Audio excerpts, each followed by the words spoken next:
Welcome छ मेरो YouTube च्यानलमा हजुरहरूलाई यो बबको मासु है मैले काटेर रेडी गरेको छु। मैले प्रेसर कुकरमा राखिदिएँ अनि जस्ट अब एक सिटी लागेपछि निकाल्ने।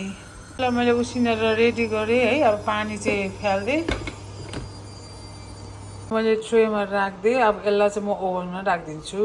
यसलाई चाहिँ मैले ट्रेमा ओभनमा राखिदिँदैछु है। यसलाई म्याक्सिमम् पनि यसलाई हाफ एन आवर राख्नुपर्छ है। मासु पनि रेडी भयो ओभनमा राखेको। अब यसलाई पिस पिस गरेर काट्नुपर्छ। मासु चाहिँ मैले पिस पिस काटेर रेडी गरेको छु। खलमा पिस्नुको लागि रेडी गरेको छु। नुन राखेँ त्यसमा, अनि अलिकति चाहिँ 2-4 दाना टिम्बु राखेँ, अनि अलिकति जिरा राखेँ। रेडी गरेँ मैले। यतिको अदुवा लसुन टिम्बु सबै जिरा छ अनि राखिदिने। ताप्के बसाइदिने है। सुके खोर्सानी भुट्ने। तेल पनि राखिदिएँ, नर्मल तेल है पनि राखिदिने। टमाटर पनि राखिदिने।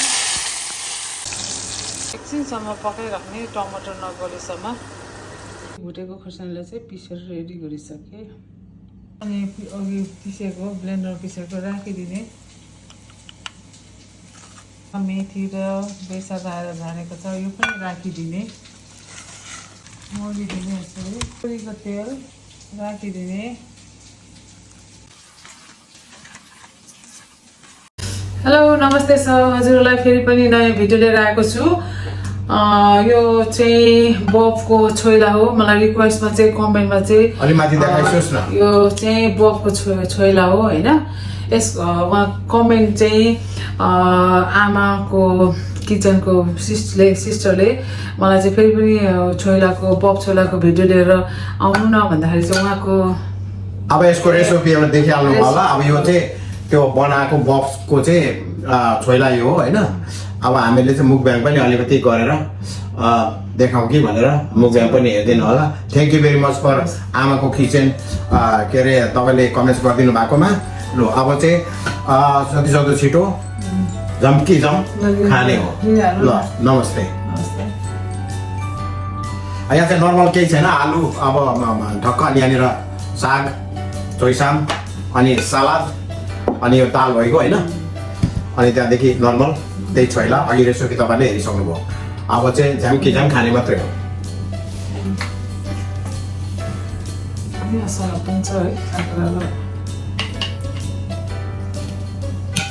ल जब खाने हो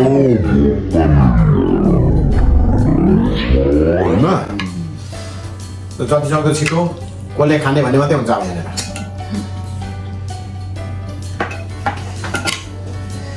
यसरी मुकब्याङहरू बनाउँदै गर्नु, मिठो मिठोहरू पाक्छ है घरमा पनि। ल खायो है त हजुर। ल है हजुर हस् त खाएँ।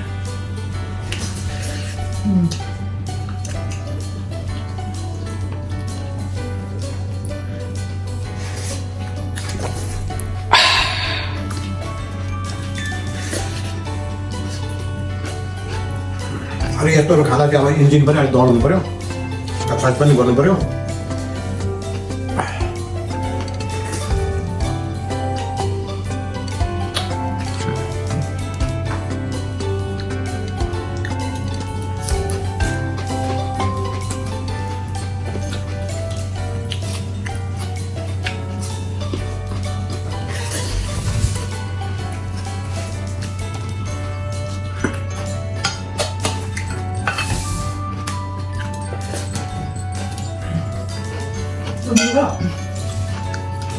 छोइला भन्ने चिज पनि नमिठो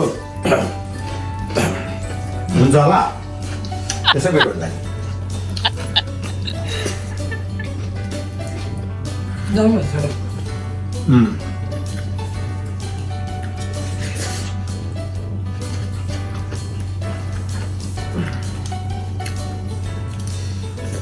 अब यहाँ चाहिँ अलिकति राँगाको छोइला चाहिँ, राँगाको मासु चाहिँ अलिकति पाइँदैन होइन।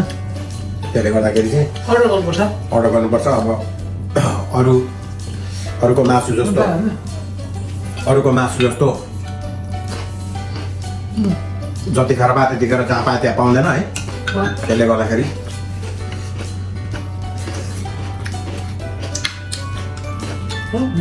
यसको चाहिँ डेटिङै राख्नुपर्छ होइन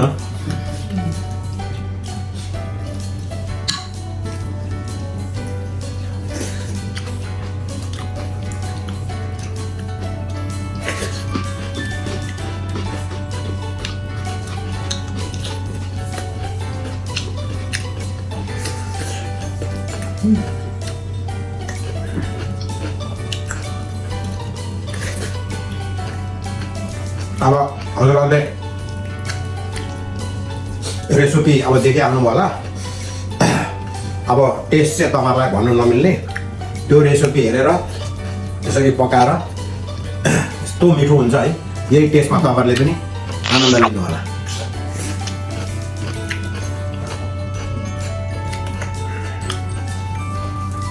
छोइला चाहिँ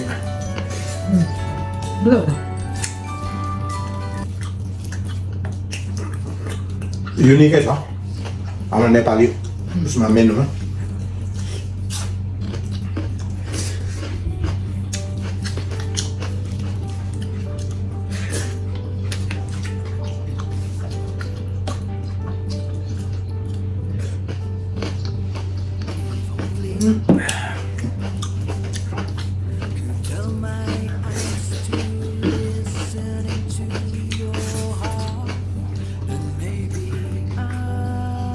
맞아?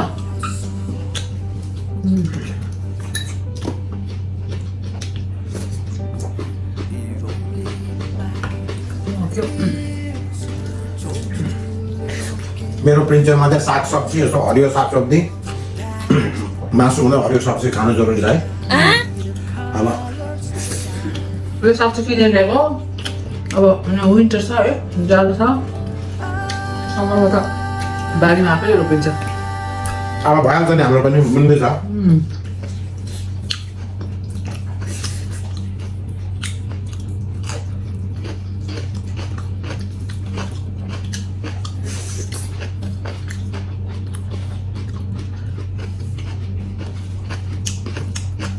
यसरी मुकब्याङको प्रोग्राम राख्दै गर्नु है मिठो मिठो खानु पाइन्छ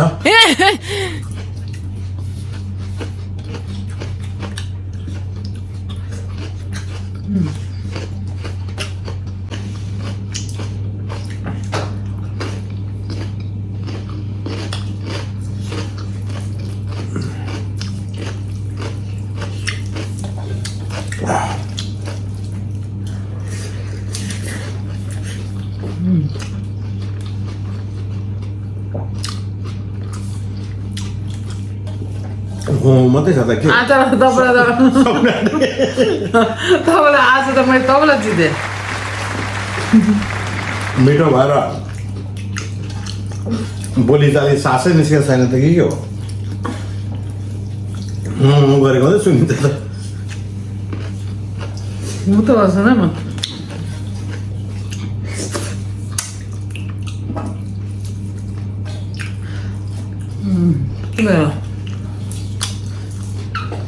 यो कतिको पकाएको 1.5 किलो होइन 1.5 किलो छोइला र बिक्री गर्दा ओभन हाल्नु भने ओभनमा चाहिँ हालेपछि मासु घट्छ नि त पिरो भयो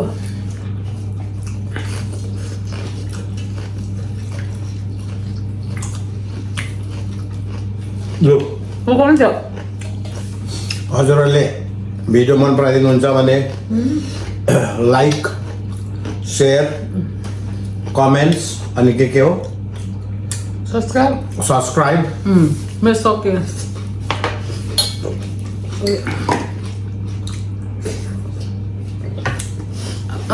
आजको मुकबाङ पनि सक्यो है खाना सबै सक्यो यो छोइला चाहिँ अलिकति सकेन है हामीले है अनि जो 1.5 किलोमा 1 किलो चाहिँ खायौँ हामीले होइन अनि मेरो भिडियोलाई चाहिँ अन्तिमसम्म हेरिदिनु होला माया गरिदिनु होला सब्सक्राइब गरिदिनु होला यति मिठो मिठो कमेन्टहरू लेख्नुभएको छ मेरो साथीहरूले होइन मेरो फ्यामिलीले। सो भन्दै धेरै धेरै धन्यवाद भन्दै आजलाई यति भन्दै बाई बाई गर्नु पऱ्यो है। By by. बाई, माया गरिदिनु होला है।